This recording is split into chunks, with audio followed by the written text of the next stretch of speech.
spent ages getting the shot right, and I've just knocked it. This is Eve. Eve Williams from Northern Ireland, and you may remember we tried to get her on technology-wise a few episodes back, and failed miserably. Well, I kept typing, so there was a sort of way around it, but it wasn't quite as easy as just... I kept leaving the room and left you talking to Chris, and he was like, leave it there. But here we are, we're back. Eve has come over to play at the Mount Folly Charity Festival yesterday, which was great. It was a great day. All the artists were great, the band was amazing. Yeah. I think it's going to end up having a lot of money for the charities, so everyone will be pleased. Yeah, I'm really pleased. Really enjoyed your set, obviously, and lots of people asking about Eve's website, which is evewilliamsmusic.com. So if you wanted to, if you were around yesterday and you didn't hear me say that, it's Eve Williams. I'm just going to say hi to a few people. Hi Mike, hope you're well. Hi Justin and Chris, hello. I'll put my glasses on so I can see. We have snuck into the acoustic room at PMT Music to come and bring you some positivity for the beginning of the week. So Eve is someone who is very inspirational to me, because you just keep going. You just keep going. I mean, like you say, we've known each other about 12 years now. 12 years, yeah. And during that time, you know, both of us have had difficult times in our lives. The music industry has changed so much in that time, hasn't it? And you have all of the additional responsibility of your health as well. And Eve is just somebody who, when I think I'm having a hard time, I think about how many times a day you have to check your insulin and stuff. And see, I've been doing that since I was 4, so I don't even realise that other people don't have to do it. Yeah. Like, I think if you're going to get something, probably getting it as a child is good, because you just don't know. Yeah. That's different. That's a good way of looking at it. So I wanted to ask you, we touched on it briefly before, but like, what kind of things do you do to help? What fuels that for you? So this kind of unstoppable energy that you have. How do you do that? Anybody who saw me last night wouldn't have seen the unstoppable energy as I like keeled over in my hotel room. But yeah, I suppose like we work in an environment that is challenging, where there's a lot of knocks and it's a bit like walking in unstable ground, because it's an industry that hasn't found its footing as technology has changed. That's and true. People don't even pay for downloads anymore, they stream, and there's such a plethora of artists out there that making yourself noticed is getting harder and harder. So it's a really high stress environment to work in. It also very physically demanding, like we were talking earlier about how difficult it is to gig with a keyboard. Get that thing out of the back of your car. You know, we're so sat here looking at all these baby Martins and baby Taylors. It's like, this is really small. Yeah, something small that you can lift. So there's like physical demands, and actually at one point in my life I just assumed I wouldn't be able to work in music. Right. That, you know, that my health had got to a point. I'd been working with adults with acquired brain injuries, and I had to give up that job when my arthritis progressed to a certain point. And I moved to Bath from Northern Ireland to be treated at the Royal National Hospital for Rheumatic Diseases, and at the same time I did Master of Music in Songwriting at Bath Spa University. So when I finished that course, I ended up signing my first music publishing deal at the age of 37. So in a way, something that seemed like a disaster, like this is the end of the road, actually ended up opening doors for me, because I couldn't keep going the way I had been going. I had to change direction. And there are some definite plus points of working in music for people with conditions like mine. Like if you've got to write a song to a deadline, it doesn't matter if you're writing it at 2 a.m, you don't have to work 9 to 5. So you've got a lot of hospital appointments, you take medication and you're not great in the morning. You can work the hours that suit you. So we have a lot of flexibility. You know, there are positive things about working in music. We meet lovely people. That I think is possibly one of the best things about music, actually. That you meet a lot of people, and you meet people from different cultures than yourself. You know, I know you've been off in LA, which is very different to England, and I'm going to Norway in August, and Nashville, and Nashville, and met some awesome people out there. Yeah, so you know, you meet people who, you know, if you worked in another industry, you might not actually have met. And not even if you're a pro musician, if you just love music and you're out gigging, it has this whole social dimension.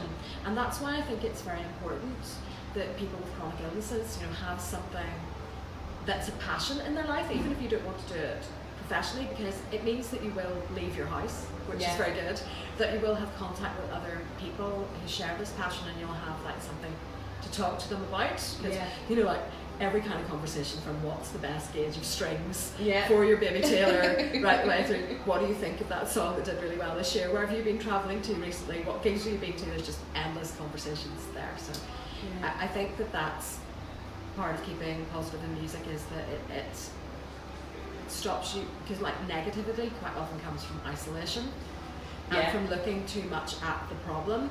And I know in my life, music is forcing me out of my house, out of my problem, and like to have engagement with other people, which I think, although sometimes that engagement, you will have difficulties in a changing industry that is very high stress, and people are a bit sort of frazzled, especially, you go to some commercial song camps where the songs that you're writing could be picked up and make a lot of money, or you might be working really hard to create something that just lies around a computer and it might never go anywhere, and that obviously creates there's instability and a certain amount of the stress. concern about the outcome definitely is something that like years ago when I first met you, the band that I was in at the time, our prerogative was very much a case of we're trying to get signed, and we were looking for label interest and stuff, and we'd had a little bit of interest from Sony, and actually Eve was the first person that I met who made me think I could do it on my own, that I didn't need a record label. And you have done it really well in your own time. Thank you. It's that, and I really found that when we were talking to Sony, and when we were talking about approaching labels and stuff like that, that the concern about the outcome really killed my creative process. And I think that's something that I think you do really well. That you have a set of tools where when you're writing commercially, you sort of I'm making a massive assumption here, but just from observation, that if you're writing commercially, that you've got your skill set and your tools that you bring, and you stick to that, and you carry on. And then when you're writing for something for yourself, is your process different? Well, when you're writing to a brief, and there is a brief, you've got to stick to that brief. And actually, that's not necessarily going to kill the creativity. It gives you a structure to work to, which can be a useful thing, especially if there's 3 or 4 of you in a room. If everybody was pitching in ideas, it could go off in tangents, and a song might not actually grow out of it, so it can be useful. But it's obviously a very different sound that, when I'm writing on my own for myself and there is no brief, it is definitely a different sound, because it's just coming from me, whereas in a commercial environment there's likely to be 3 or 4 writers. Last time I was in Norway in May, we were writing commercial pop, which I like to write that with other people, because it wouldn't just sort of be what naturally came out of me if I was sitting on my own. But in a way, some of the processes are the same. The way that I would approach lyric writing is generally the same. Asking yourself, is this easy for an audience to understand? Are people going to be able to engage with this and connect with it? Is it cliched in any way? Are there some lyrics we have to change? There are places that don't scan. So some of the processes are the same, but just within a different context. It's really interesting. Yeah, it's good. And you've got that kind of checklist of, does this work in this way? You've got to, even if you're writing in your own bedroom, we were discussing this earlier on in the car, you have to have some sense that you're writing for an audience. And I think when people start to write, they write things that are very personal to them, which is good, and it's a very healthy way of expressing what's going on in your life. But then sometimes other people can't access it so well, so you've always got to be thinking, there's an audience here, and who is that audience, and are they going to be able to connect with what I'm trying to say here? Because actually something useful that someone said to me about songwriting was, a good song makes the listener feel they're listening to the singer's own story, but a great song makes the listener feel the song is their story, it's their journey, not just the person saying it. That's a real mind shift, isn't it? And that's definitely something that I went through as a young songwriter, that and it's something that I talk to other artists about, that at the point where you want to sell tickets for shows, and you want other people to listen to your music, and you want other people to buy your music, you have to consider their experience of it. Otherwise, it's just rude. It's just bad manners, isn't it? And imagine you're at a dinner party, right, and you're like, I'm going to talk for the next 3 minutes about myself. Everybody just sit there and listen while I tell you about me. Everyone would go, yeah, you know what I mean? yeah, exactly. Yeah, exactly. You know, any kind of communicating with an audience should be about like bringing them into. And you know, a lot of musicians do have interesting stories and things going on in their lives, and people connect them because of that. So it's not a bad thing to talk about your own experience. Yeah. But I recently had an artist contact me and commission a song about being gay, and you know, sort of social experiences of being gay, which is not my own experience. So when you're asked to write something that's actually about somebody else's experience, and then what you've got to ask yourself is, what is there in what this person is telling me about their life that I can connect with, and that I can emotionally understand. So actually the idea of being cold-shouldered, which is a really horrendous thing to happen to anyone, but you can kind of, you know, anybody can empathise with that and imagine what that must feel like. So we came up with a lyric where the first line of the song was, remember empty chairs beside me back at school. You put down your bag so I couldn't sit with you. And I think even if you didn't come from that particular background, you know, you would be able to relate to that. You can relate to that, and how horrible that horrible thing. And that's what you want to be doing with the song. Like, you don't just want to aim at the people who have lived that, although you don't want to patronise them in any way, or for them not to be able to identify with it, but you want to be able to push it further so that it makes people think and make people go, oh, I think that sounds unpleasant. Yeah, this is why the arts are so important, because you're actually doing in that process what society needs in some places, where like we have common ground, let's find it. Yeah, you know, and that is the importance of the definitely. arts. It's about sharing the human experience, and when you first start writing, starting with your own experience is probably a good thing to do, because if you've been through something, it's quite likely that other people out there as well, and you don't just have to, I wish people would get this, you don't just have to write about bad experiences. It is okay to write happy songs. You know, when you go out to a gig and someone stands up and goes, I don't really do happy, I like miserable songs, and they don't notice that this is like clearing the room, because people don't go out for an evening to be made miserable. But if you get a really good, I'm way too happy today, I need to go emotional song, I need to go and have a drink and be miserable. You know what I mean? But if you get a really profound emotional song, like Alleluia, Leonard Cohen, that kind of thing, like a really good emotional song, Blackbird is a beautiful emotional song, then that's an amazing thing. But I think what a lot of beginner songwriters do is think, if I write something happy, it's going to sound cheesy. And so they avoid joy. And just on the theme of staying positive, it's not good to avoid things that are positive and happy. I actually managed to write my last album, I think, had a number of quite happy songs on it. Listened back to it, thought, what must have been wrong with me? No, I think that about Fearless. I never realised what like a moody album it was until we started gigging it, actually. And I was halfway through the set thinking, oh man, I could really just do with a brown-eyed girl in here something, but it's so out of place. And Together is a completely different mood. It's like you wouldn't believe those two things came from the same artist. You have to take people on a journey with your artistry and not try and be like pigeonholed into.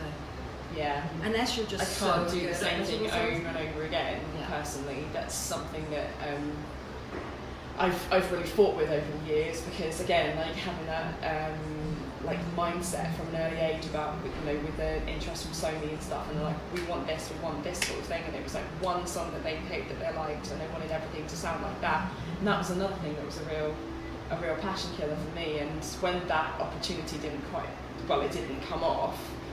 For various reasons, largely to do with the band I was in at the time, I was gutted, and that really cut me deep for years. I really struggled with that for years. Well, and now you think, God, imagine if I'd done that.